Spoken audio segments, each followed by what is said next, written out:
2019 সাল থেকে ঝালকাঠিতে বাণিজ্যিকভাবে কুল চাষ শুরু হয়। লাভজনক হওয়ায় ধানসহ অন্যান্য ফসলের পরিবর্তে অনেক কৃষক ঝুঁকছেন কুল চাষে।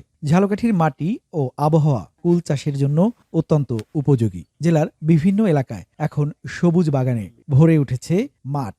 বর্তমানে জেলায় বলসুন্দরী, বাউকুল, আপেল কুল, নারিকেল কুল, থাই কুল, কাশ্মীরি কুল ও টক কুল সহ নানা জাতের কুলের চাষ হচ্ছে। কুল চাষে বিঘা প্রতি খরচ হয় প্রায় 20 থেকে 22,000 টাকা। বর্তমানে প্রতি কেজি কুলের পাইকারি মূল্য 70 থেকে 80 টাকা। ফলে ভালো লাভ পাচ্ছেন কৃষকরা। ঝালকাঠির কুলের চাহিদা শুধু জেলার মধ্যেই সীমাবদ্ধ নয়, পাশের বিভিন্ন জেলা থেকেও পাইকাররা নিয়মিত এসে কুল সংগ্রহ করে নিয়ে যাচ্ছেন। 8 বিঘা জমির উপরে আমাদের পড়ছে 2টা বাগান। এখানে আমরা প্রায় 8 থেকে 10 জাতের কুল আছে। আমরা প্রথমে এক জাতের কুল দিয়ে শুরু করছি। এলাকায় অনেক প্রজেক্ট হইতে আছে, আমাদের দেখা দেখি তাতেও কর্মসংস্থান অনেক লোক হয়েছে। এই ধরনের বড়ই আছে, তো আমরা খাওয়ার জন্য কিছু বড়ই কিনছি, নিজস্ব ঘুরতে আসছি, দেখছি দাম মোটামুটি কম আছে।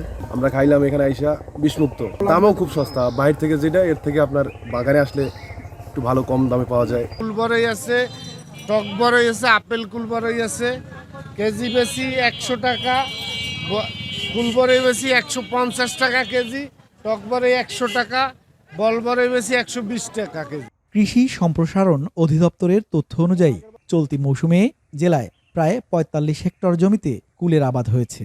উৎপাদনের লক্ষ্যমাত্রা ধরা হয়েছে প্রায় 255 মেট্রিক টন।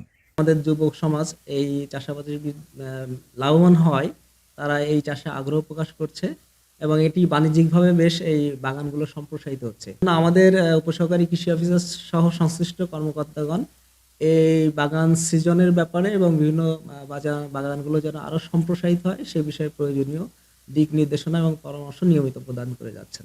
কৃষকের আর্থিক সচ্ছলতার পাশাপাশি পুষ্টির চাহিদা পূরণ এবং স্থানীয় অর্থনীতিতে গুরুত্বপূর্ণ ভূমিকা রাখছে এই ফল চাষ।